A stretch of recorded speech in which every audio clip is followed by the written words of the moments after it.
For the first time in a long time, we welcome you back to the premier student media sports show in the country, and that is a fact.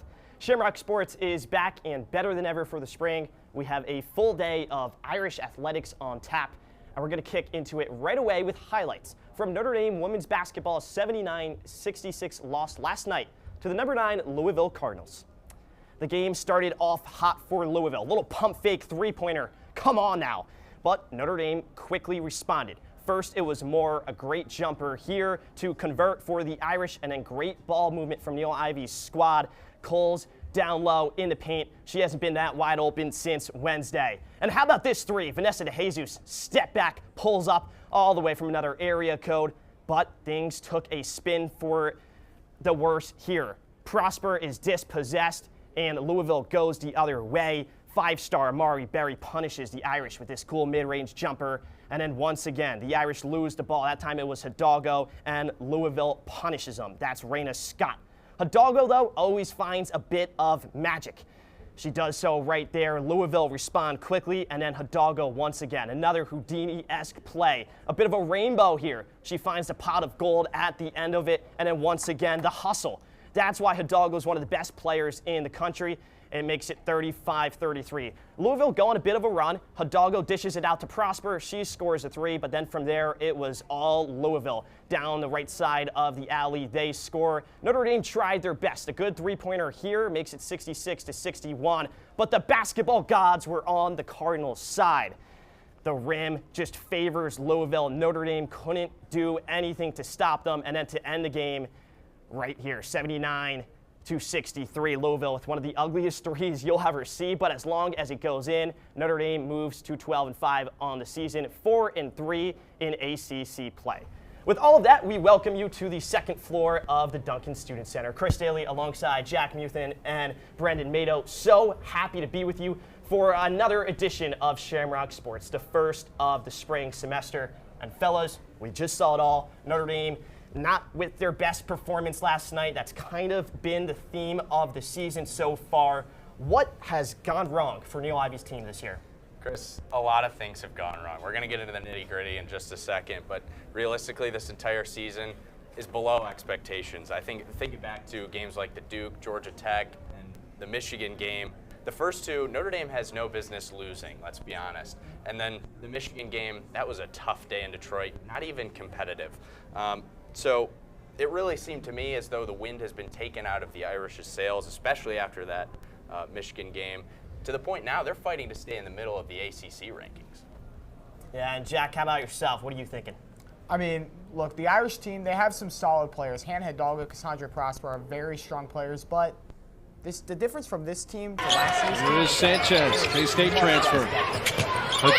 Hidalgo, one of the best players in the ACC, averaging about 25 points per game, leads the nation in steals per game. That's a very impressive player, obviously. Cassandra Prosper leads the team in rebounds per game, averages 18 points a game. She's been very impressive this season, but the problem is they're going to have off nights sometimes, and when these off nights have occurred, such as when Hidalgo only had 12 against Michigan, they lost that game by 39. Notre Dame got smoked by Ole Miss. Cassandra Prosper only had 2 in that game. Again, the Irish have some solid players, but there simply aren't as many other players that the Irish can look to, and the best teams in March are the ones that have depth.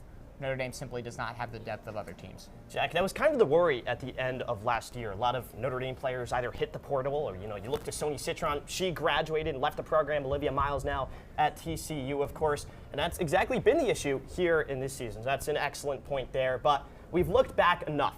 Looking forward for this Irish team, how do you think they're going to progress through the rest of the season? They have a very big game on Monday night against the number 1 UConn Huskies. I mean, I think they're going to progress as the season goes on. Honestly, I don't think they're in a terrible spot. I mean, Notre Dame's obviously a legendary basketball program. They obviously are one of the best basketball programs in women's basketball, and that can lead to having high expectations.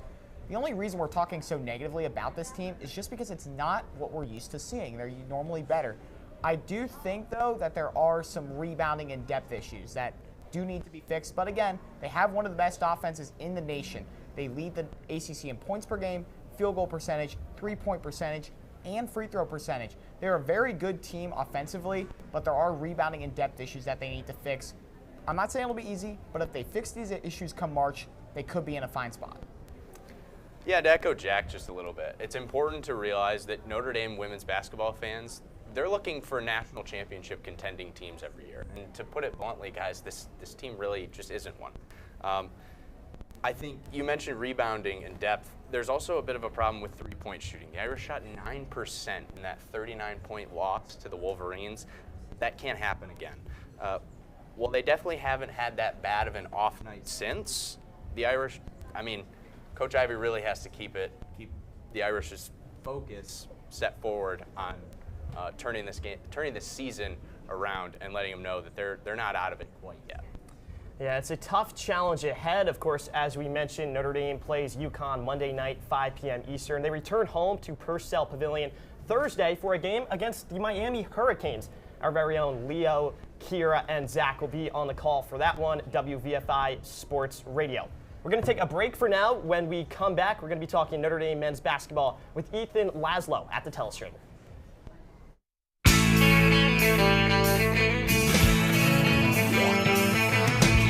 No one told you life was gonna be this way. Your job's a joke, you broke, your love life's the old way. It's like you're always stuck in second gear. When it hasn't been your day, your week, your month, or even your year. But I'll be there for you when the rain starts to pour. I'll be there for you like I've been there before. I'll be there for you 'cause you're there for me too.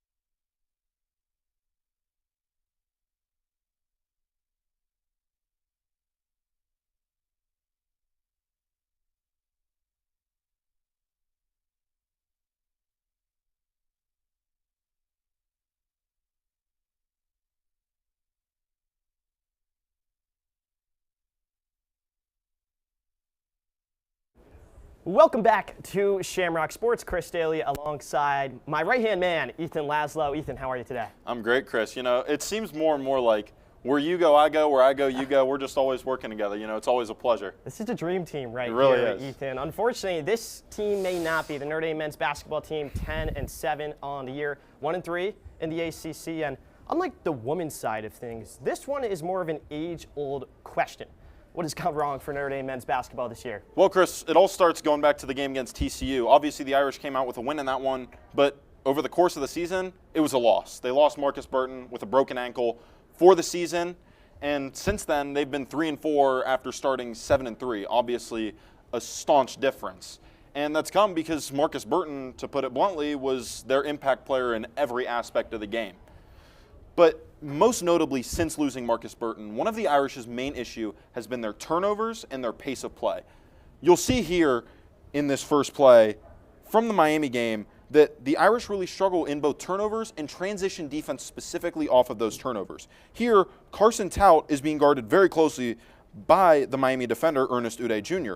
But you're going to have Cole Serta cutting inside to either look for a three-point shot or possibly to drive to the rim.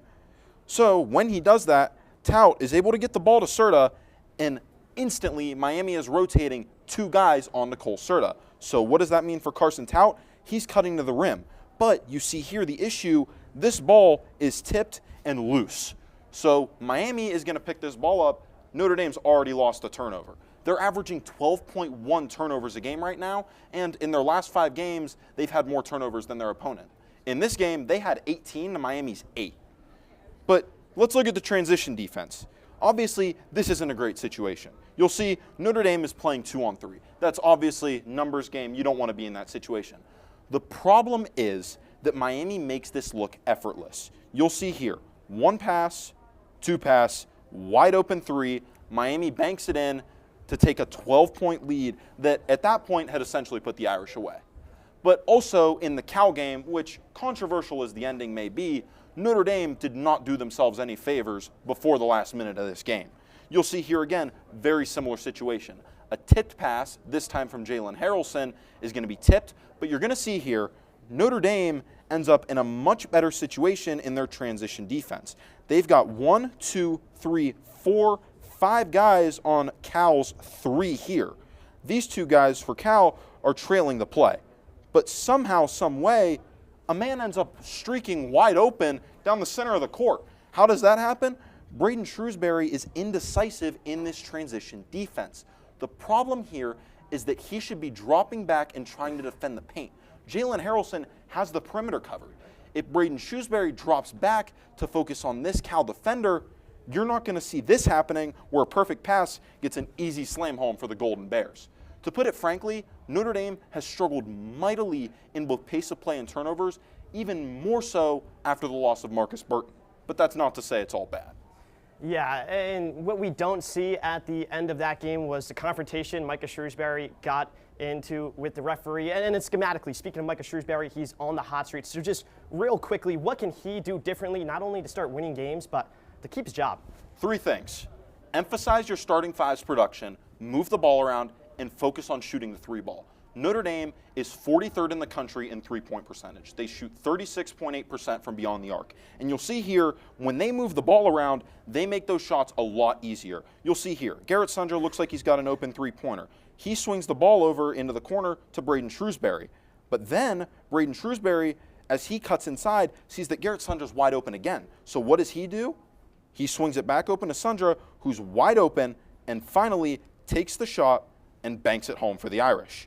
And again, you'll see here in the Miami game that the Irish have also done well chasing their offensive rebounds. And when they do that and move the ball around, they make their 3-point shots much easier. You'll see here, Logan Imes to Jalen Harrelson to Cole Serta. Cole Serta, he's got an easy mid-range jumper. He's got some Miami defenders in the paint, but he takes the easy jumper but misses. So what happens? Garrett Sundra chases a rebound, swings it out to Ryder Frost, who gets it home for, Chris, you were on the call with me, probably the loudest crowd pop I've heard in Purcell Pavilion. Yeah, that was awesome to be there in person with you, and a lot that needs to happen for Notre Dame men's basketball to turn the tide here on the season, and they have a tough ACC schedule ahead. Ethan, thanks so much for joining us. Earlier in the day, I was talking to Tyler Reidy. We sat down on Zoom to talk all things Notre Dame hockey. We're going to cue it to that, and then when we're back, we're talking all things Notre Dame football. All righty, Chris Dailey now joined by the voice of the Fighting Irish hockey team, none other than the great Tyler Reidy. Tyler, you always seem to join us via Zoom, and we really appreciate all the time you share with us. So thank you so much for coming on. Yeah, thanks for having me today. Excited to talk some Irish hockey as the road trip continues this weekend.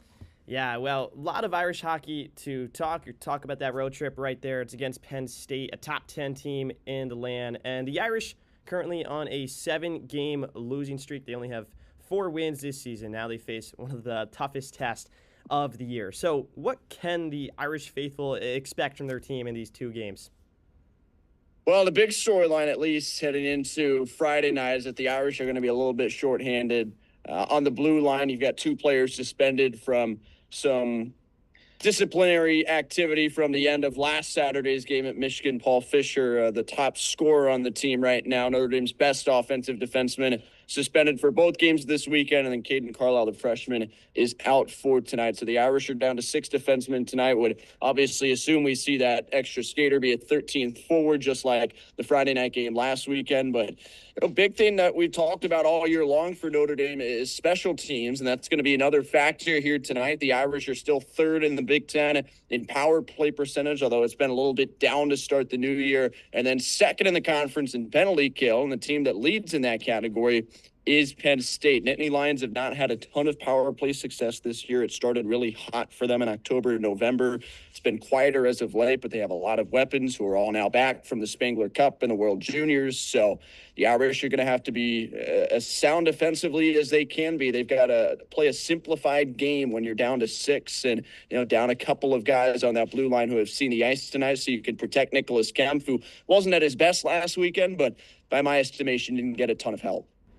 Yeah, it's going to be 2 tough games for the Irish against Penn State on the road. And now, Tyler, looking at head coach Brock Sheehan, who's in his first season with the Irish, of course, it was always going to be a tall task coming in to get this program winning against these elite teams across the country. But out of curiosity, what's your level of support for him both this season and beyond? Yeah, well, I think you got to play the long game. You're taking over a program that was under the same guy for 2 decades, and college hockey's changing so much, and these things take time. You have to be patient in this day and age, and I like the way that things are trending on the recruiting trail. Notre Dame just had 5 commits playing the Chipotle All-American Showcase game last night at the USA Hockey Arena up in Plymouth, Michigan. One of their guys, AJ Garcia, scored a goal in that game. And so recruiting from both, the NTDP side of things as well as the Canadian hockey leagues is looking really, really good right now. A lot of people, experts around the sport are noting that, Notre Dame might be back on the come up a little bit with the way that recruiting is working. Obviously time's going to tell once those guys get on campus, how things begin to turn, but you just have to be patient. And, I think everybody knew that, this season, although Coach Sheehan didn't want it to be rebuild, was going to have its growing pains when you're still building that roster, building the identity of the team, building your style into Big Ten hockey. Brock Sheehan has never been a head coach anywhere else in college hockey. It's just at that USHL, AHL level. So these things take time as an adjustment period. And, I think more than anything, we want to look for Notre Dame, not necessarily to win a lot of games down the stretch, but just become more comfortable exerting its game, its style of play on these behemoth Big Ten opponents, like we're dealing with this weekend with Penn State. Yeah, you can listen to Tyler on the call against Penn State. That'll be on the Notre Dame Radio Network, 7 p.m. Eastern tonight and tomorrow night for both of those games. Tyler, thanks so much again for joining us today. Thanks, Chris. Yep. Well, we're back. We're going to be talking all things Notre Dame transfer portal, so stick with us on Shamrock Sports. And welcome back to the second floor of the Duncan Student Center. Chris Dailey alongside Jack Meuthing and Brendan Mato. Fellas, we're now talking about Notre Dame football. We just can't get enough of them. They seem to not stay out of the news. A few weeks ago, it was because, hey, Marcus Freeman's not really recruiting anybody in the transfer portal. That has all changed recently. Quincy Porter, Mylan Graham, and tons of other players coming in for the Irish Keon Keeley from Alabama as well. So tons of high-impact players will be making their way to South Bend this season. Fellas, for you guys, who is the premier prospect that Freeman has recruited in the portal? Oh, Chris, it's the 2 names that you mentioned first, Mylan Graham and Quincy Porter. They're incredible stars at the wide receiver position, former 5-stars in their high school days coming out of a strong Ohio State program. With how good C.J. Carr looked throwing the ball last year, I'm very excited to see how he does with 2 studs at wideout next year. Yeah, I mean, it's going to be really exciting to watch. C.J. Carr, he's a big-time talent. He's first with Heisman odds right now. So for him to have those guys to throw to, that'll be great for him. And now, Jack, how about yourself? I think that honestly, well, I want to talk about this class as a whole first. They're 9th ranked of 50th in the transfer portal class overall, but they only have 7 commits. 7 commits is the least amount of commits anyone in the top 50 has. That shows the quality of the guys that Marcus Freeman has brought in so far. And I'm going to address the defensive line presence that Marcus Freeman's brought in. He's brought in 3 key players, in Francis Brew, Keon Keeley, and Tion Gray. All of which are going to be very impactful players. We'll start with Keeley. Keeley, an edge rusher out of Alabama, former Notre Dame commit, former 5-star, in fact. I think he's going to be incredible for the Irish, going to slot in alongside Boubacar Traore and Bryce Young as the impactful edge rushers. He had 3 sacks as a backup at Alabama last season. I think he's going to be a very high-impact player. Similarly, Francis Brew coming in from Pittsburgh, totaled 7.5 tackles for loss last season for them. That's more than anyone on Notre Dame had last season for the interior defensive line. I think he's going to be a very exciting piece to watch next year. Additionally, Tion Gray is going to be excellent for the Irish next season. Can't wait to see what he's going to do. And again, he comes in at 6'6", 336. Going to be an absolute mountain of a man. Very excited to see what he can do for the Irish. Their defensive line is one of those position groups where you need a lot of depth. Those 3 guys are certainly going to provide that. Yeah, and the Irish have a great returning secondary as well. Of course, Leonard Moore and so many other players. Don Schuler, who was a captain last year for this Irish team. And speaking of the team now, top to bottom, what are your guys' thoughts on how it's looking for the 2026 season? I'm very excited for what we have. I think that there's going to be maybe some slight hiccups, and it's going to be a very different Notre Dame offense than fans are used to. Jeremiah Love's obviously gone. He's the best running back Notre Dame's ever had. But C.J. Carr is a Heisman favorite, as Chris mentioned. I mean, I have full confidence in his ability to fully take control of this offense. He's going to have a very good receiving core to throw to with the additions of Graham and Porter and a returning Jordan Faison. And look out for Jaden Greathouse next year. I think he could have another bounce-back season. I think that the offense is going to be very strong, and maybe not what Notre Dame fans are used to, and there may be some hiccups early, but I think the offense is going to be very strong. Defensively, the Irish finished the year amazing. They finished the year as allowing 12 points per game in their final 5 games of the year. Most of those points were scored with the second stringers in the game. I think that the Irish are going to have an excellent defense. Chris Ash is going to be more settled in this year in his second season as a defensive coordinator, and this team isn't going to suffer those Xavier Watson, Jack Kaiser type losses that the Irish suffered this past season. So I'm very excited for what this roster brings. Yeah, exciting times to be an Irish fan. I'll tell you, I'm excited for the team, but looking at those highlights, I'm excited for those green jerseys to come back too. Those are pretty sweet. And Brendan, how about yourself? You know, Jack really hit the nail on the head. I think we have the Irish have much to be excited about on both sides of the ball. To touch on the defense was the problem that Irish fans had for most of this season. I think Chris Ash, as you mentioned, Jack, settling in and getting some weapons. Keon Keeley, DJ McKinney, still a strong room. Adon Schuler and a couple other weapons staying with the Irish this season. Powerful passing attack combined with this new defense. Irish are going to be super strong. I think they can make a deep run next year's postseason. Yeah, and on paper, Notre Dame does have an easier schedule, quote unquote, than they did this past season, although everybody's got one date circled, Notre Dame versus Miami, right here at the house that Rockney built. So we're going to cover all that in a year's time, but really exciting to talk football with you guys. We're now going to flip it over to Kirra and Isaiah for Friday Headlines. Thanks, Chris. I'm Kirra Halfman. And I'm Isaiah Dunn, here today for Headlines for this Friday. First up, we have Notre Dame's men's hockey on the road again versus number 8 Penn State for a tough one this Friday at 7 p.m. and this Saturday at 8 p.m. Notre Dame men's basketball heads on the road to the Virginia Tech Hokies for another ACC matchup. Tip-off is set for Saturday at noon. We also have Notre Dame's track and field heading up to Ann Arbor, Michigan to battle it out for the Simmons-Harvey invite. Fencing is going to head over to Queens, New York for the St. John's Cup. Women's tennis is also hosting Western Michigan for Duquesne this Saturday.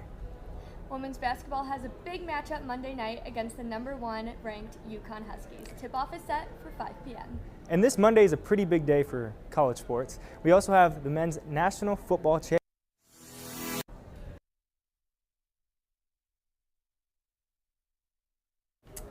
And welcome back to the second floor of the Duncan Student Center. Guys, it's one of the biggest weekends in all of college athletics. Well, actually, I have a bone to pick. It's on a Monday night, this game. The big game, the national championship. Excuse me, I wish it was Notre Dame. It's actually Miami versus Indiana. But guys, we're going to talk everything about these two sides. It's going to be a great game between two great teams. Jack, we're going to start with you. What are you looking at this game, and what's your score prediction? Well, contrary to popular belief, I think Miami's going to take this one. I think that Indiana's, their bread and butter of their offense is going to be their rushing offense, and Miami, they have one of the best rushing defenses in the league, and they will be the best rushing defense that Indiana sees all year, as shown through how they locked down Jeremiah Love in week 1 of the year, held him to 34 yards on 10 carries. Indiana, they haven't played too many grind games this season. They haven't really had to grind out close wins. While Miami, they have had to. I think that Indiana is going to not be ready for this. I think that Miami's going to be a tougher challenge than they're ready for. Give me Miami 16-14 in a very good national championship. Well, I'm going to go next. And Jack, you said they haven't been in many grind games or tough games or nitty-gritty games, blue-collar games where you roll up the sleeves. You know why? It's because they're better than every other team in the country. Hands down, Curt Cignetti wins. Google him if you haven't. You may be more of a Safari guy yourself, whatever you want. Google him, look him up. He wins. IU's winning the national championship. And there's my score prediction. I forgot it. 35-24. Give me the Hoosiers. Brendan. I'm echoing you, Chris. I'm going to get a little bit more football technical. It's a broken record, but defense wins championships. And hold that phone, though. Both of these teams are going to score, okay? They're extremely talented on the offensive side of the ball. Give me an old-fashioned shootout, but I liked what I saw from Indiana's defense last week against Oregon. I think they get one drive, even one play to get Carson Beck off the field, Fernando Mendoza back. He gets this one done for the Hoosiers by a touchdown, 42-35 in the shootout. Wow, that would be a fun game to watch. Ethan, take a swag. Well, I'll be the, I guess, downer, contrary to Jack, whatever you want to say. I'm taking Indiana in a blowout again. You know, I'm a bit of an Oregon guy myself, so I had to suffer through 3 hours of just boat racing last week against my Ducks. But I'll tell you what, this Indiana team is something special. I don't think anybody in the country was stopping them unless it was the Ohio State Buckeyes. You saw that in the Big Ten Championship. Fernando Mendoza is a machine. That man is just absurd with the football in his hands. So efficient, incredible. The defense locked down. First play of the game against Oregon, pick 6 to the house. It's just absurd. This team is a well-oiled machine. Give me Indiana 35-14. I don't know if I would like to watch that game. I'd like to watch yours instead. That seems a whole lot of fun. But that is it from us here at Notre Dame Television and Shamrock Sports. We thank you so much for tuning in. We want to give a special shout out to all of our juniors who are back from abroad and all those who have gone abroad. Safe travels to them. But fellas, thanks so much for joining me today, and thank you for tuning in. Chris Dailey, Jack Meuthing, Brendan Mato, and Ethan Laslo saying goodbye and go Irish.